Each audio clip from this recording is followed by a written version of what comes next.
السلام علیکم ورحمۃ اللہ۔ سورہ نساء مدنی صورت، 5ویں سپارے کا 5واں رکوع، آیت نمبر 59۔ اعوذ باللہ من الشیطان الرجیم، بسم اللہ الرحمن الرحیم۔ یا ایھا الذین آمنوا اطیعوا اللہ واطیعوا الرسول واولی الامر منکم فإن تنازعتم فی شیء فردوہ الی اللہ والرسول ان کنتم تؤمنون باللہ والیوم الآخر ذالک خیر و احسن تأویلا۔ اے ایمان والو، اللہ کی اور اس کے رسول کی اطاعت کرو اور ان حاکموں کی بھی جو تم میں سے ہوں۔ پھر اگر کسی بات پر تمہارے درمیان جھگڑا پیدا ہو جائے تو اگر تم اللہ اور آخرت کے دن پر ایمان رکھتے ہو تو اس معاملے کو اللہ اور اس کے رسول کی طرف پھیر دو، یہی طریقہ کار بہتر اور انجام کے لحاظ سے اچھا ہے۔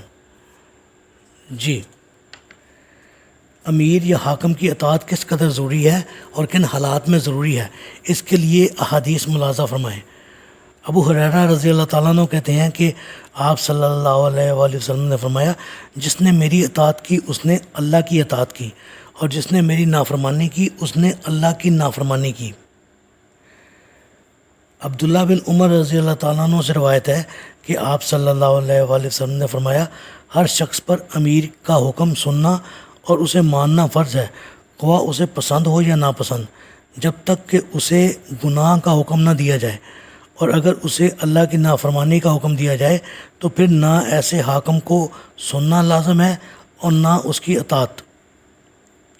ابو ہریرہ رضی اللہ تعالیٰ عنہ کہتے ہیں کہ آپ صلی اللہ علیہ وآلہ وسلم نے فرمایا، جو شخص امیر کی اطاعت اور جماعت سے الگ ہوا پھر اسی حال میں مر گیا تو وہ جاہلیت کی موت مرا، اور جو شخص کسی اندھے جھنڈے کے تحت لڑائی لڑے اور تعصب کے لیے جوش دلائے یا تعصب کی طرف بلائے اور تعصب کے لیے مدد کرے پھر مارا جائے تو وہ بھی جاہلیت کی موت مرا۔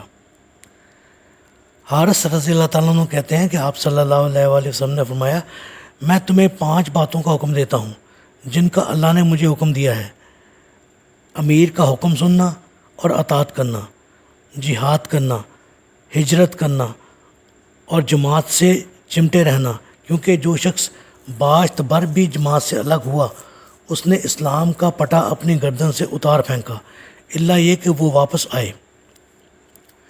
سیدنا علی رضی اللہ تعالیٰ عنہ کہتے ہیں کہ آپ صلی اللہ علیہ وآلہ وسلم نے ایک لشکر روانہ کیا اور اس کا امیر ایک انصاری عبداللہ بن حذافہ کو مقرر کیا اور لشکر کو ان کی اطاعت کا حکم دیا۔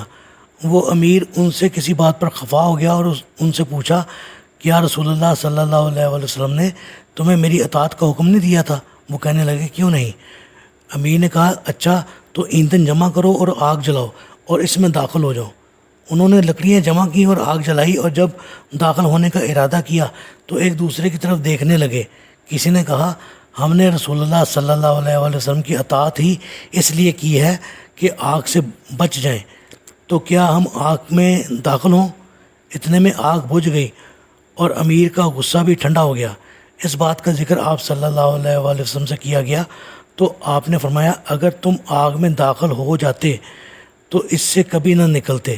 اطاعت تو صرف معروف کاموں میں ہے۔ اور مسلم کی روایت کے مطابق آپ صلی اللہ علیہ وآلہ وسلم نے فرمایا، اللہ کی نافرمانی میں کسی کی اطاعت نہیں، اطاعت صرف معروف کاموں میں ہے۔